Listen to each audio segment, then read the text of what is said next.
Good afternoon, everyone. Thank you for joining us with our series of COVID-19 webinars today. I hope that you are staying safe and healthy. Now, before we begin, I would like to say thank you to all of our friends. There are a number of people and organizations that have helped to promote our webinar, which I am very grateful for. You will receive the contact information of all these people or companies and institutions after the conclusion of this webinar.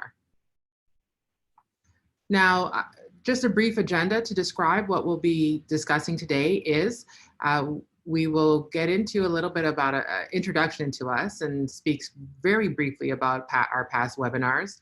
Then we will let you know a little bit of housekeeping, how this webinar will proceed. We'll provide you a brief update on the government response to employment laws, the impact on employment law, also the COVID-19's impact on employment immigration law. We'll answer questions and then we'll wrap it up. And so just so you know that this webinar is for general information purposes only and is not intended to be independent legal advice.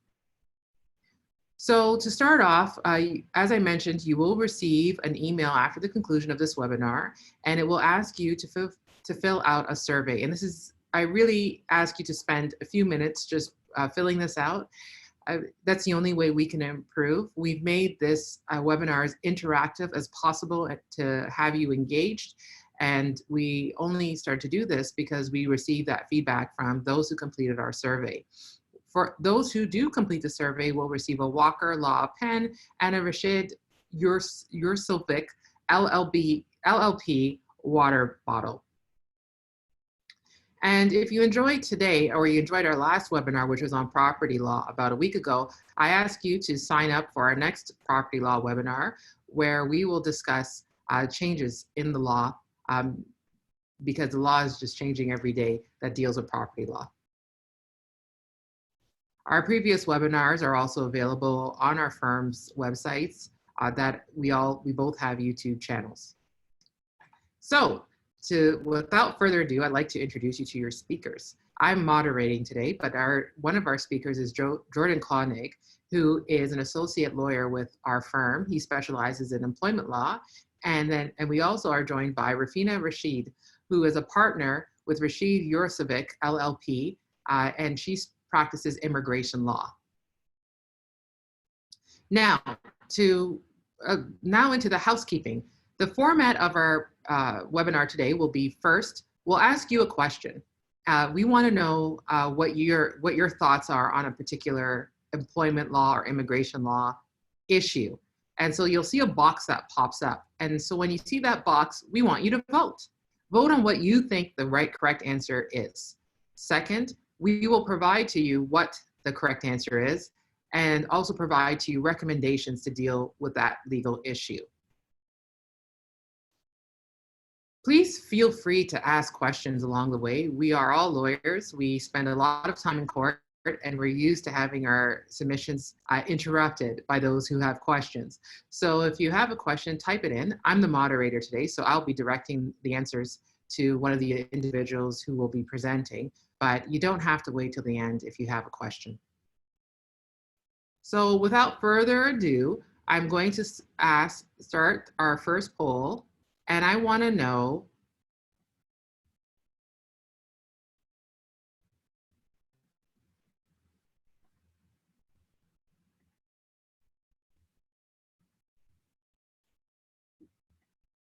just one moment. What concerns you the most about employment law? A, process to recall employees. B, obligations to pay commission-based employees. C, requirement to allow employees to work from home. D, obligations for employees that are abroad to return home. Or E, obligations employers have for isolating employees that return home. Could you please vote?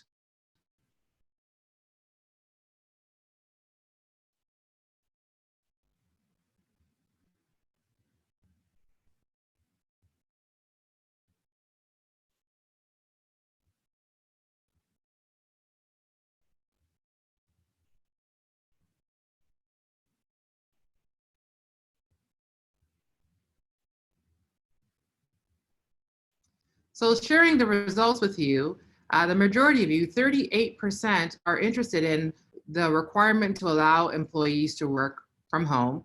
Second is obligations to pay commission-based employees. And then the last is a three-way tie: process to recall employees, obligations for employees that are brought to return home, and obligations employers have for isolating employees that return home. So Jordan, who will be presenting on that topic, requirement to allow employees to work from home, will elaborate on that point. Thank you for voting.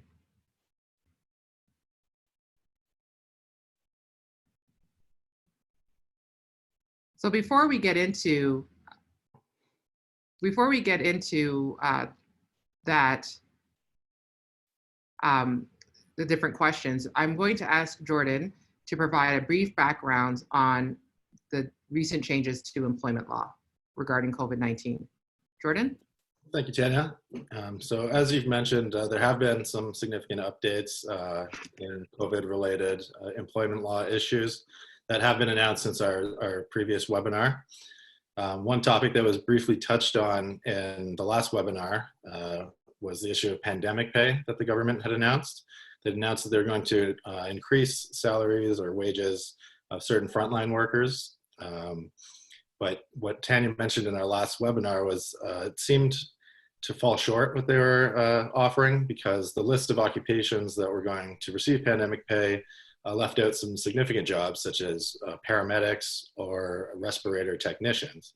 Now, since that webinar, the government in Ontario has added those two occupations to the list.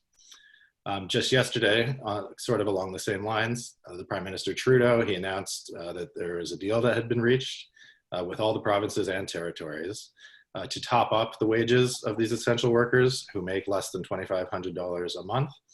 Now it will be left up to the provinces and territories to determine exactly which occupations will be considered essential workers for this purpose.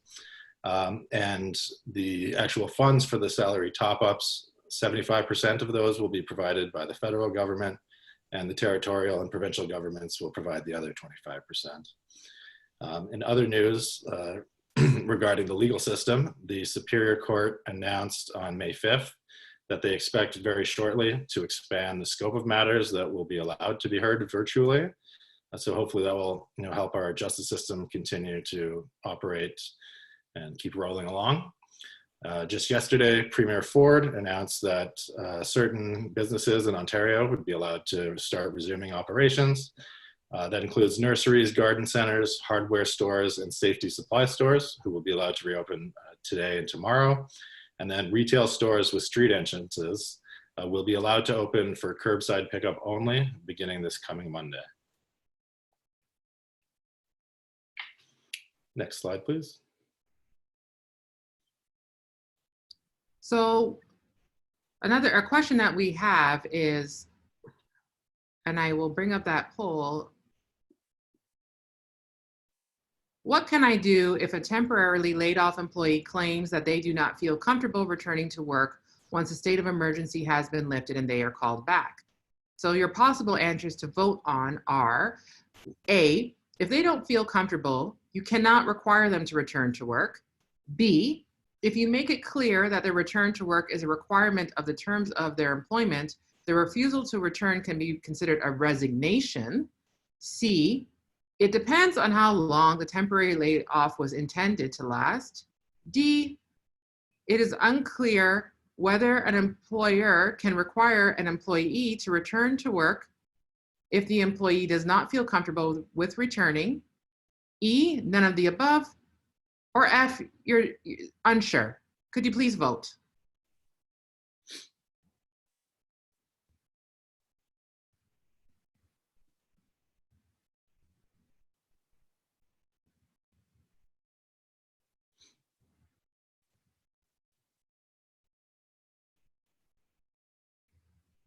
So I'll end the poll.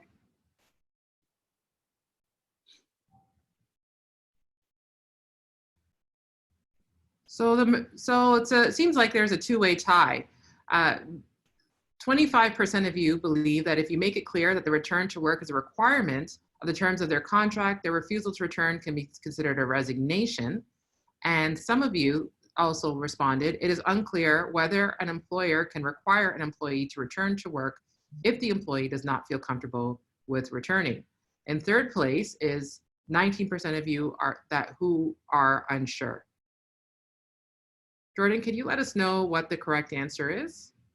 Yes, of course. So the correct answer is option B. If you do make it clear to the employee that their returning to work is an essential term of their contract, if they refuse to, that can be considered a resignation. So generally speaking, employers have the right to recall employees from a temporary layoff at any time. And this is the case even if the notice of temporary layoff specified that it was to be for a certain duration.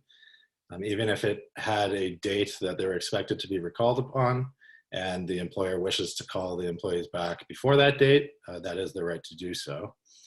Now, keeping that in mind, employees do have the right under the Occupational Health and Safety Act to refuse unsafe work. And when there is a work refusal, the Ministry of Labor will appoint an inspector or an investigator to go check out the workplace, and they will make a determination of whether the work truly is unsafe.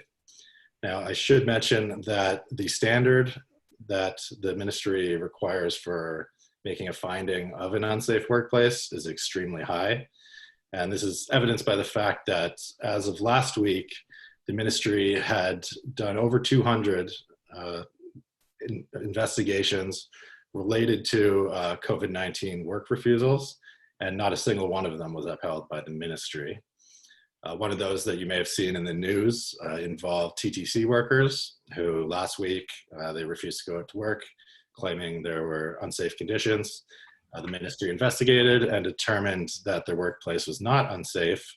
However, a number of drivers still refused to go out on shift.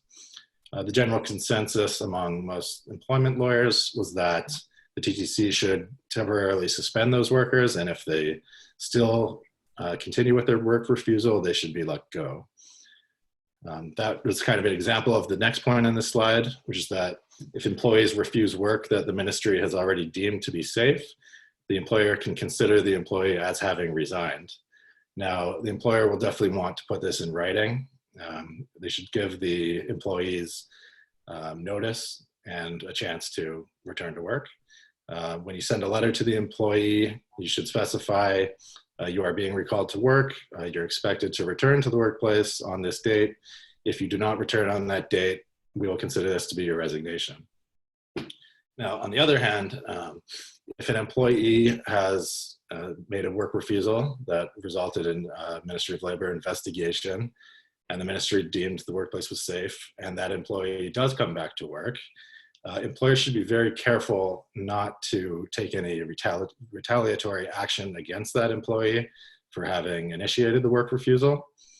That is what's called in employment law a reprisal, and they're highly frowned upon. So if an employee had started a work refusal, when they come back, you should definitely make sure that you don't cut down on their hours or take away some of their responsibilities or punish them in any way, treat them negatively for having raised the health and safety concern. Because if you do, that can either be considered a reprisal, or it may even be grounds for being considered constructive dismissal. And in either of those scenarios, the employer could be responsible for paying damages to the employee. Next slide, please. So I've included some sample terms that you can include in a workplace safety policy for returning employees. One of the main things is that you should maintain as much social distancing as possible. If it is an office setting, it could be a good idea to make sure all desks are at least 2 meters apart from each other. And the social distancing should also apply to clients or customers. If you are going to be having meetings with clients in office, just try to limit it to perhaps one client at a time, or depending on the size of your workplace, just limit the number of clients who will be there at once so that everyone can stay at least 2 meters apart from each other. You should make sure that hygienic products such as alcohol-based sanitizer or disinfectant wipes are readily available.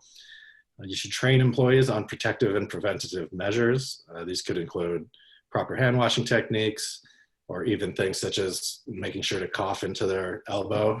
These are things that seem fairly common sense, but you want to make sure that you cover all your bases. You should increase cleaning operations in the office and disinfect all surfaces regularly. You also want to make sure that your sick leave policies are in line with what the public health guidelines are calling for, and also that they're in line with the Employment Standards Act. Now, if social distancing measures are impossible or inadequate to maintain, then a last resort could be requiring PPE, which stands for personal protective equipment, and that could include face masks. Canada's chief medical officer has said this should really be a last resort. If it's impossible to stay 2 meters apart from everyone, then the general public should use non-medical face masks. The N95 face masks should not be for the general public. They should be reserved for healthcare workers only. And it's important that employees are trained on how to properly wear face masks and other protective equipment. Also, if the employer does want to require or encourage the use of face masks, then they should be responsible for providing them to their employees. Thank you, Jordan. I have a question. So one of the participants in this webinar has asked, if my employees are concerned about recalling a particular employee, they are concerned about recalling a particular employee because that employee was not following social distancing protocol during the lockdown and actually confirmed this smartly through their social media posts, what are my options? Must I still recall this particular employee back? And I guess I'll add on to that. What are the obligations of the employer if the employer knows that the employee is not following social distancing protocols and has provided the evidence through posting that on social media? Well, that's a difficult question because employers generally don't really have much say in what employees do outside of the workplace. But that being said, there is the concern for their other employees. So one measure they could take could be to institute screening measures, such as requiring that the employee's temperature be taken before they're allowed re-accessing to the workplace. If they refuse to do that, then you could refuse them access to the workplace. If you are going to require that temperatures be taken, you should make sure that the employee is notified in writing ahead of time and that they consent to it. Again, if they don't consent, then in my opinion, you should be able to bar them access. They may say that they're being constructively dismissed or prejudiced in some way, but in this case, I think that the interest in public health and safety and the safety of the rest of your workers and potentially customers would sort of trump any claims that they have of violation to their rights. Thank you, Jordan. Thank you. So I have another question for the audience.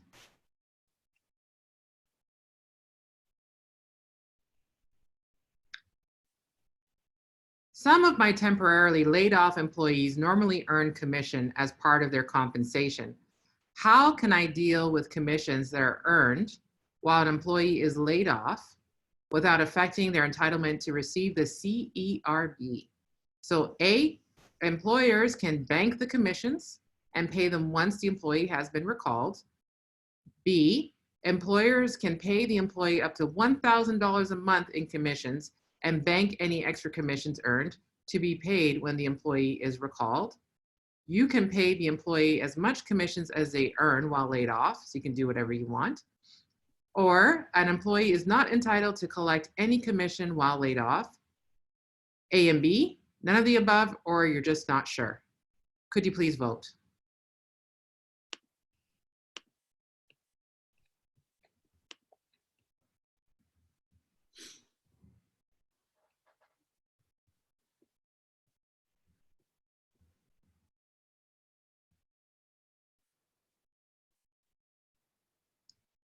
And I will end the poll in about 5 seconds. Please vote.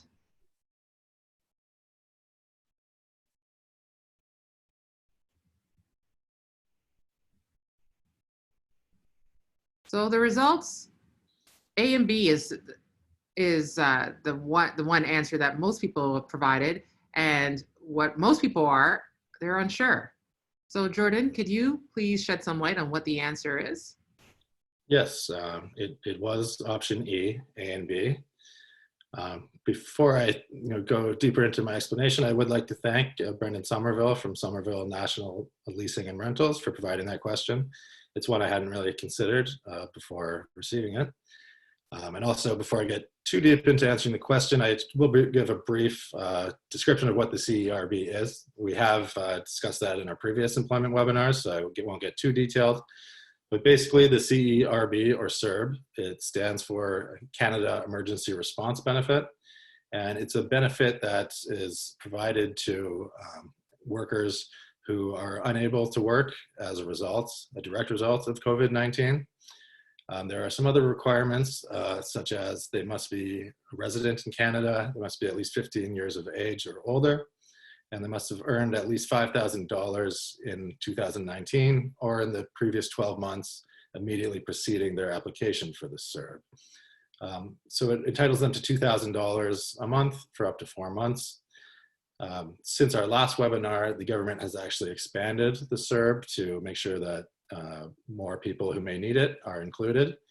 And one way they've done that is to insert a term that allows CERB recipients to earn up to $1,000 a month while still maintaining their eligibility. And this would apply to commission-based employees as well. So if someone who normally earns commission is on a temporary layoff, but some accounts or deals that they had ongoing actually go through while they're laid off and they're entitled to some commission, they can be paid up to $1,000 a month of those commissions. If they earn the commissions in excess of $1,000, the excess can be banked and paid back to them later. Or alternatively, if the employee prefers, the commissions can just be banked while they receive the CERB and then paid in one lump sum upon their return to work. As is the case with most employment issues these days, best practice would be to communicate clearly with your employees and try to arrive at a solution that works best for all parties. It's often said that the best employees are happy employees, and they're probably also the least likely to sue you. Next slide, please. Jordan, just before you proceed to the next slide, I have another question that I've received from someone who's participating in this webinar. And the question is, as an employer, what are my duties or obligations if one of my employees contracts or COVID-19? I've heard about grocery stores shutting down and sanitizing on the news. Will I have to do this? Thanks for your question. Yes, thank you. That would definitely depend somewhat on the nature of the business.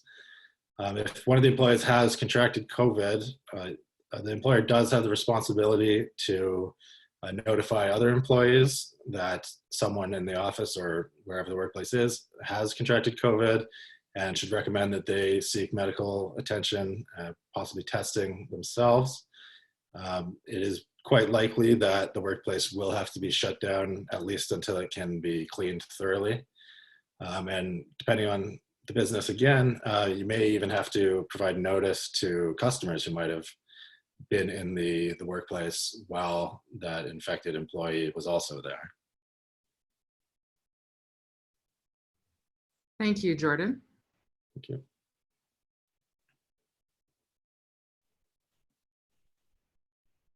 So this is for the audience. A question, and please let me know what you think the answer is. What if some of my employees want to continue working remotely once the state of emergency has been lifted? Do I have to let them? A, if your employee wants to work remotely, then you must allow them to do so. B, an employer has no duty to allow an employee to work remotely if the employee requests to do so. It is unclear at this point.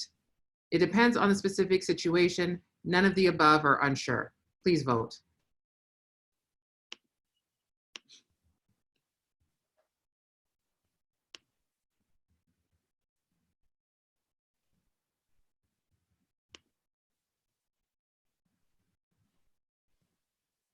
And I will end it in the poll in about 5 seconds.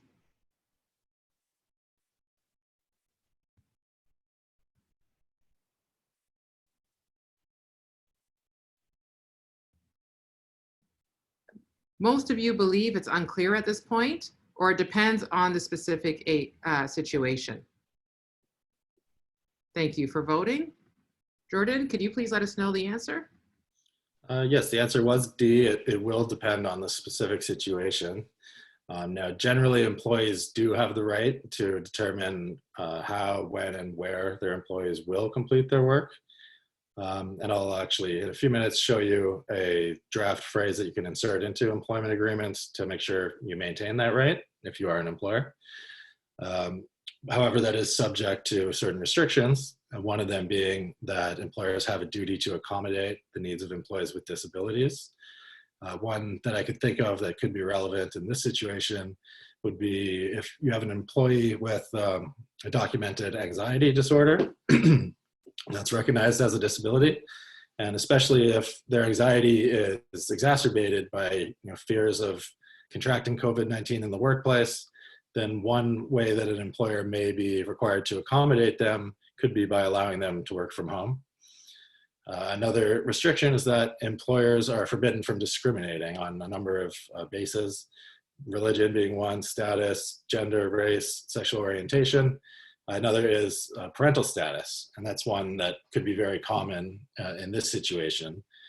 Since the schools and daycares have been closed for going on 2 months now, and we don't really have a firm idea of when they'll be reopened, if they will, in the school's case.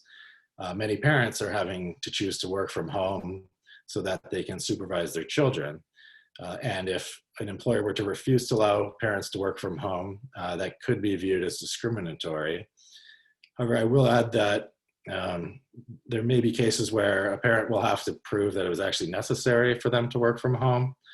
If there's no actual law that states how old children must be before they can be left home unsupervised, but generally speaking, if the parent is staying home to watch older teenage children, that might not be seen as necessary.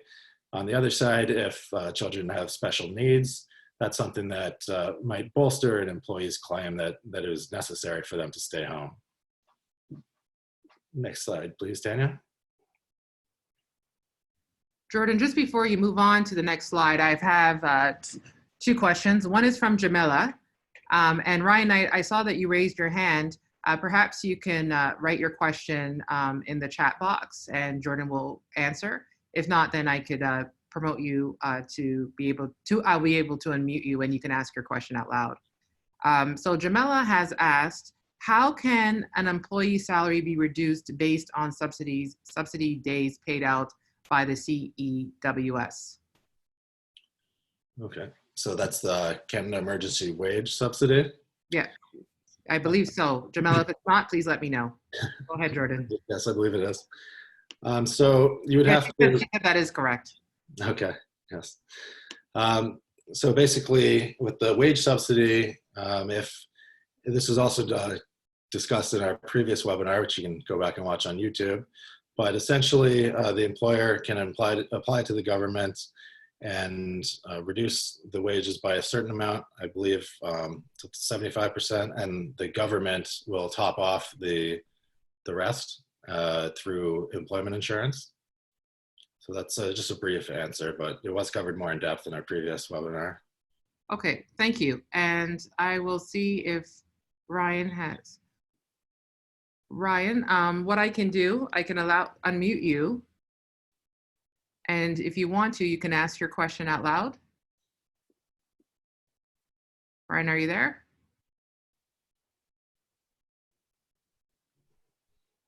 Yeah. Oh, sorry, I muted you again. Sorry. Oh. Yeah, can you hear me? Yes, thank you. Hi, Ryan. Thanks for joining us today. No, my pleasure. Thanks for putting this together. Really quick, I was curious if an employee wanted to change their role after people are called back, because some of our employees, they are detailers, but while we were in isolation, we were doing online marketing. So now if they don't want to go back to doing detailing and want to stay home doing like online marketing, what recourse would I have? Like, do I have to allow them to stay in the new role, or do they go back to the old role? Thanks, Ryan. Jordan, could you answer that? Thank you. Yes, that is a good question. I would say that the employer does not have any strict obligation to allow the employee to change their role. As I mentioned before, the employers can dictate how and where and when the employees do the work. If there is a need for the online marketer and that employee's been doing a good job, as I mentioned before, it's always a good idea to communicate with your employees and try to keep everybody happy. But if you don't really need them to do that and you need them to be out in the field, you can require them to stay in their previous role. And if they refuse, then again, as I mentioned before, with work refusals, if they think it's unsafe, then the Ministry of Labor will investigate. And if it's deemed safe and they refuse to return, it can be considered a resignation. Jordan, we have another question. Sure. Teresa has asked, are employers required to top up the difference? The government is paying 75% with the wage subsidy program. Yes, the employer is required to pay the rest. Okay. So I'll move on. If subject to any questions. Oh, someone just asked another one. And if they don't? Yeah, yes. If they don't, and the employee, if the result is the employee is receiving significantly less than they were normally, that could be considered a substantial change to the employment that was not agreed upon by the employee, and that could be considered a constructive dismissal. So the employee could say that they've been terminated and sue for wrongful dismissal and ask for damages. Again, it might not make sense for the employee because unless they're a very long time worker, the notice pay or severance that they would receive might not be worth losing their job and getting into some small amount of damages. Okay, so here is a sample phrase that you might want to insert in employment agreements going forward, just to make sure that it's really spelled out that the employer can determine where and when the employee does their duties. So it just states, employer retains the right to dictate where employee carries out his or her employment activities and responsibilities. Employment activities and responsibilities of employee are expected to be carried out while physically present in the workplace, which you would define somewhere else in the agreement. Employee may only work remotely with the express written consent of employer, which consent may be revoked by employer at any time. Employer has no duty or obligation to compensate employee for work that employee completes remotely without employer's consent. So again, that's just something you might want to consider putting in future employment agreements if this is something that you're concerned may happen in the future. So that does bring me to the conclusion of my portion of the webinar for now, but as mentioned before, I'll be happy to stick around, and if there's time permitting at the end, I'll answer some more questions that people may choose to leave in the chat. Thank you very much, Jordan. Thanks, Tanya. So Rafina will start shortly, but before she does, I have another question for you.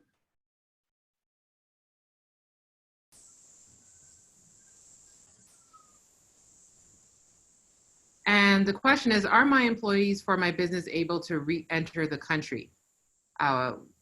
Yes, if your business is essential and they are a citizen. No, all travel is halted, stopped. It is unclear at this point, possibly, but they will be quarantined. No, the government wants employers to use Canadian employees. None of the above or unsure. Could you please vote?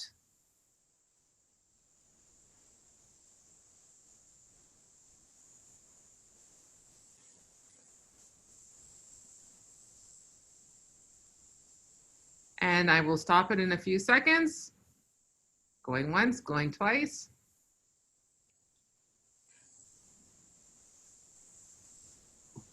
So almost 60% of you believe possibly, but they will be quarantined.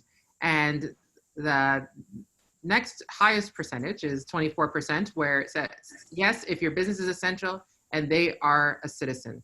Rafina, thank you for joining us today. Could you please share with us what you believe the right answer is? Thank you, Tanya. Good afternoon, everyone. The right answer is D, and this question raises an interesting bunch of issues that come up where immigration and employment law intersect. And for immigration purposes, there are three categories of individuals: Canadian citizens, permanent residents, and foreign nationals. So whether your employee would be permitted to re-enter Canada will depend on their immigration status. And if they are a foreign national and have a valid work permit, they may still not be permitted re-entry. And the reason for that is because they are not going to be performing a job that is considered essential. And what is considered essential is going to depend, it's going to vary from province to province. Also, re-entry into Canada might be denied even to Canadian citizens and permanent residents if they're showing symptoms of COVID-19 and they're traveling to Canada by air.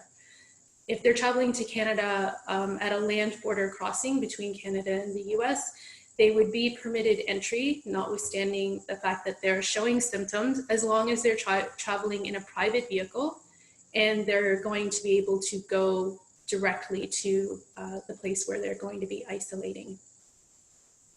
Next slide, please. So this is a list, current list of foreign nationals who are exempt from travel restrictions. And as you'll see here, temporary foreign workers who are performing an essential purpose falls into this category. Also, some international students and individuals who were approved for permanent residence but haven't yet landed. And both of these categories of individuals received their approvals before March 18th of this year. Also, immediate family members of Canadian citizens and permanent residents. But I'm not sure if you saw the article in the Toronto Star this weekend. This category of individuals is not as clear cut as it might seem. What we have been seeing recently is that even if someone is a spouse of a Canadian citizen or permanent resident, they have been denied entry because the border officials have deemed their travel, the reason for their travel to be non-essential, and they've been turned back and sent back to their country where they were residing. Also, immediate family members of foreign nationals. So if you have an employee who's a foreign national, their family members might be able to travel to Canada if that family member can obtain written authorization from a Canadian embassy or consulate abroad. Next slide, please. So documentation is very important when an employee is traveling to Canada to re-enter or to enter for the first time. So what we are advising our clients to do is to ensure that they work with their employee to make sure that that person has a proper documentation package in hand to present to border officials to be able to reasonably convince them that they should be permitted entry to Canada. And the package should include either the valid work permit or a letter confirming that their work permit application was approved, and evidence that the business is still open and operating, as well as the job that the worker will be doing is essential. If it doesn't meet these criteria, so what we've been finding is that border officials will deny entry to someone even though they think that they should be permitted entry. So to avoid any disappointment at the border, it's important to put together a proper package. Next slide, please. So we're moving on to another poll.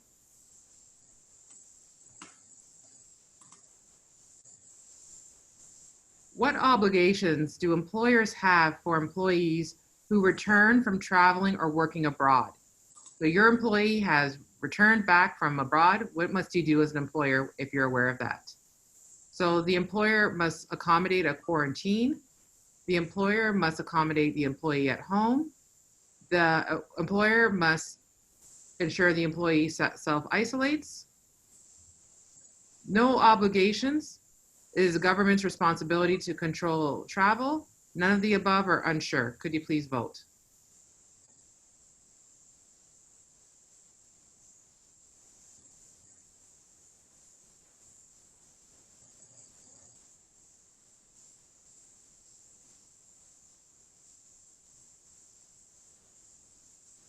I'll end this in a few seconds.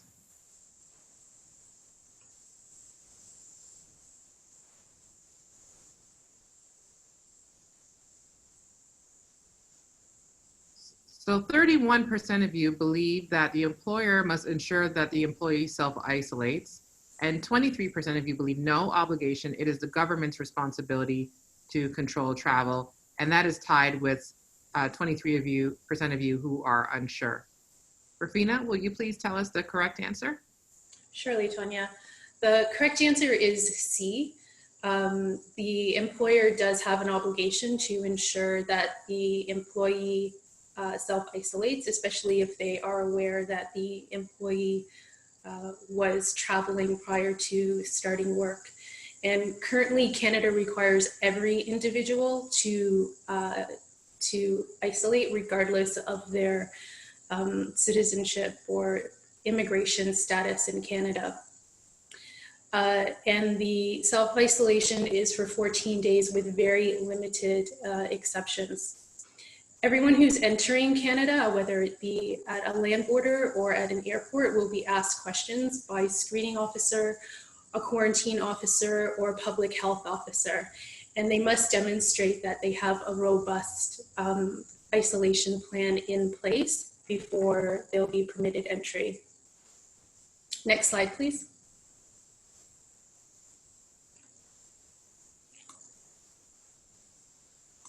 So what should go into the isolation plan? As with the foreign worker who needs to demonstrate their job or what they're doing will be essential for them to be permitted entry. Similarly, individuals who are re-entering Canada or entering for the first time need to convince border officials that they have a sound isolation plan. This is particularly important for employees who are coming to Canada for the first time. So what's important is that the location be clearly identified and documented. So for example, if the individual is going to be isolating in a hotel, they can't assume that that is where they're going to go and be able to get a reservation. Our experience has been that it's not as clear cut as that because not every hotel is allowing people to self-isolate there. So important to have those arrangements in place before travel and have the documentation in hand to present to border officials. Also, arrangements need to be made to have food and or medication available upon arrival.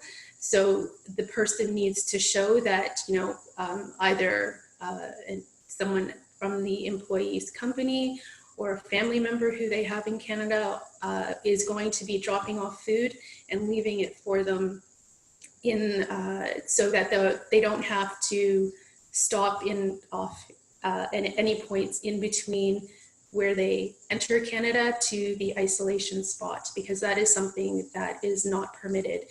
The travel to the isolation spot must be direct, which means you can't even stop for fuel. You must go directly. So it's important to have that arrangement in place and be able to demonstrate it. You also have to be able to demonstrate that you're going to be able to have provisions of food and medication if you need it during the 14-day period. So who's going to be dropping this stuff off for you? And also, you must demonstrate that the place where you're going to be staying at, you'll have access to cleaning supplies such as hand sanitizer or soap and running water. Rafina, I received a question for you. And the question is, just because you're on this topic, what is the employer's liability if the employee violates the isolation plan? That's an interesting question. It actually takes us into the next slide. The employer has to ensure that they're not requiring the employee to violate any of the isolation requirements. So this means that the worker cannot work during isolation. But as was previously asked, if the individual worker is not complying with the isolation plan, for example, they're out and about or going to the grocery store themselves, there's no obligation on the employer in that situation. However, if the employee decides to try to start work early, before the mandatory 14-day isolation period has expired, then the employer needs to notify health authorities and also send that person home. Otherwise, they could be facing fines under the Quarantine Act or under one of the other pieces of legislation. And the government is actually currently considering bringing fines and or imprisonment requirements under the Immigration and Refugee Protection Act, but that's not in place currently. It's something that's just being talked about. So as you'll see here in this slide, as I mentioned, workers cannot work during the self-isolation period. The exception to this would be whether what is the kind of work that the individual is doing. If it's something that they can do from their laptop and they just require an internet connection, then perhaps they can do that during self-isolation. But one thing that needs to be taken into consideration, if the employee is a foreign national and they're working pursuant to a work permit, then what is the location listed on the work permit? If the employee is isolating in Vancouver, let's say, but the work permit lists Ontario or Toronto as the place of employment, then the person cannot work during isolation until they can make their way to Toronto. Some individuals are exempt from the isolation, the mandatory isolation requirement. And these are individuals who work in the medical care field or emergency services and transportation of critical goods. So for example, truck drivers who are constantly going back and forth between the Canada-US border. When they re-enter Canada each time, they do not have to self-isolate. Also crew members of certain vessels, so similar to truck drivers, pilots and airline attendants don't need to comply with this requirement. Next slide, please.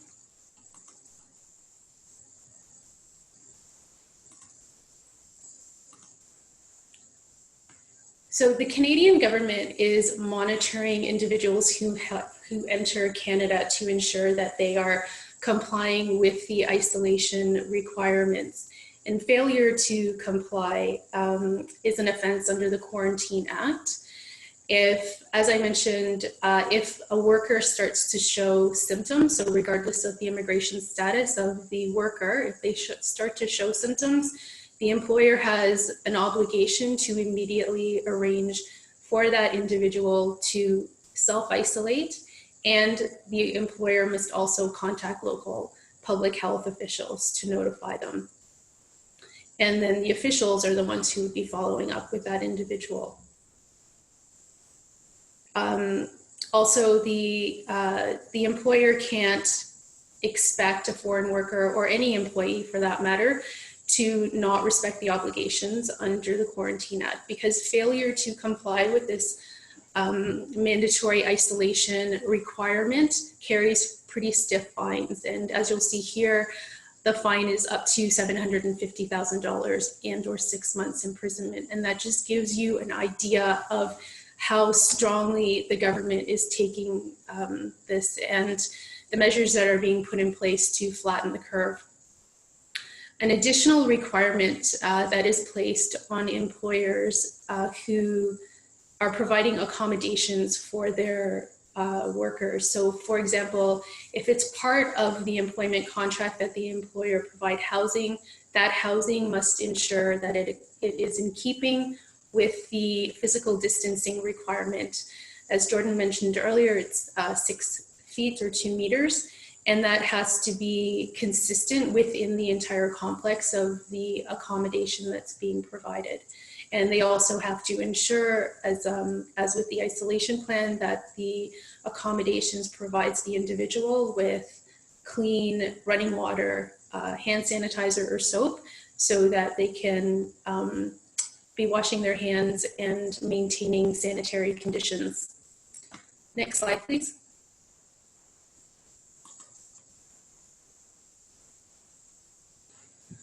The employer can face penalties for non-compliance with any of the work permit requirements or requirements under the Federal Skilled Worker Program or Temporary Foreign Worker Program. And this could be ranging from a variety of things, as you see here in this slide, from monetary penalties to being barred from using any of the programs. This can be of particular importance to employers who are using this program often to fulfill their economic requirements and labor market requirements in their industry. One of the ways the government tries to ensure compliance with the requirements is to list non-compliant employers on a website that is public to everyone that can see it, and sort of a shaming kind of policy that they have.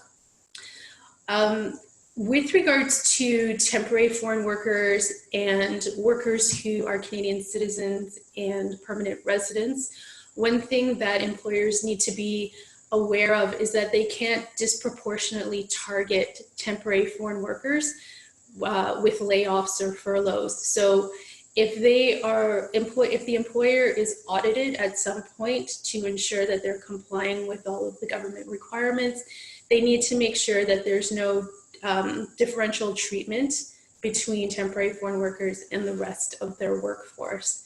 And this is true as well with regards to reduction in salary and hours. Temporary foreign workers can't be disproportionately targeted in that way. And if they are, it would have to be justified. Otherwise, they could find themselves on this public list. Next slide, please.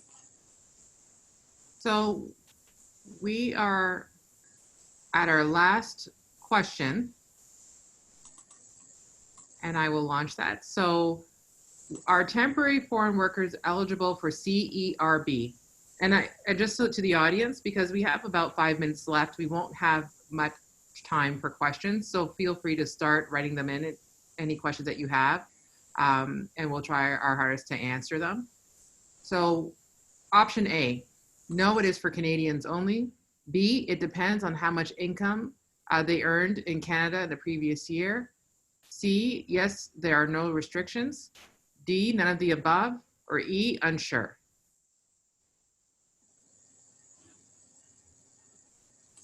I will share the results. So 38% of you says it depends on how much income they earned, should say they earned in Canada in the previous year.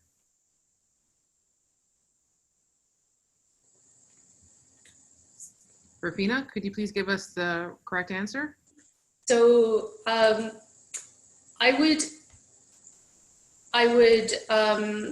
say the correct answer is C, but I can understand how individuals thought B was the correct answer as well. Sort of like an LSAT question, which one is the best answer? So temporary foreign, as Jordan mentioned earlier, one of the requirements for to receive the CERB benefit is that you be resident in Ontario or in Canada. So your immigration status doesn't matter. You just have to ensure that you have valid immigration status, and you have to have a valid work permit, because one of the requirements to access the CERB is that you have a valid SIN, and the SIN is usually tied to the work permit. So if a work permit is still valid at the time the individual makes the application and they meet all of the other requirements, then they would be able to access that benefit. However, if the work permit has expired, then chances are they won't be able to access that benefit, but they might still be able to access employment insurance. That's something that they would need to look into. This last slide that we can go to now is just a list of takeaways that just to summarize what I've talked about here. If we have questions, Tanya, I don't need to go into it because we'll be sending out the presentation to people. Is that correct? Yes, but you could, don't have any more questions yet, so you can go into it. Okay, so employers should ensure that their employees have a solid documentation package in hand before traveling to Canada to avoid any disappointment at the border, as well as a solid isolation plan so that border officials are convinced that they will be isolating and complying with all of the requirements that goes along with the isolation. Employers also need to ensure that they're following the isolation and physical distancing rules, especially if the employer is providing accommodation for their employees. And also the employer should be very, very quick to contact health authorities if the employee is showing any signs of COVID-19 and send that employee home ASAP. So that wraps up what I have to share with everyone today. Tanya, thank you. So we are nearing 1 o'clock. It's almost 1 o'clock. I just want to thank everyone for taking time out of your busy schedules. I understand that it's busy working from home, possibly managing a business, perhaps homeschooling. So we really do appreciate your time. So if you have any other questions, please let me know. Sorry, Tanya, just before we finish, I did want to correct or clarify one answer that I made to Jamila and Teresa's questions earlier. Okay, go ahead. Regarding the wage subsidy, I believe I incorrectly stated it was administered by EI. It's actually administered through the CRA. I was confusing it with the work sharing program for a minute. And so just to clarify, regarding if an employer is unable to top up the remaining 25% that the wage subsidy doesn't cover, it will not make them ineligible for the subsidy. All they have to do when applying is attest that they're going to try their best to pay the remaining 25%. But my answer does remain the same, that if they don't top up the 25%, an employee could potentially claim constructive dismissal. Thank you, Jordan. Thanks. So after this webinar, we have about 2 minutes left. So after this webinar, you will receive a link to a copy of this webinar. There's a few precedents in here that you may want to use, or you may have had to drop off and then come back. And we again ask you to spend a few moments and complete the survey. If you do, then we will send to you a Walker Law pen and a Rashid Yurkovic LLP water bottle to thank you for your time. And again, we'd like to thank our friends for helping to spread the word about our webinar. We really do appreciate the efforts that our friends have made. And we also will ask you to join us on May 21st, 2020 to discuss your questions related to property law issues and COVID-19. So we are approaching 1 o'clock. And so I'm a stickler for time. We're going to end this now, and I want to thank everybody for their time. Thank you to our panelists for your hard work. It was very educational and informative, and I hope that everybody stays safe and remains healthy. Thank you, and thank you, Jules. Jules said thank you to all panelists. Goodbye. Thank you. Stay safe. Okay, thanks. Bye.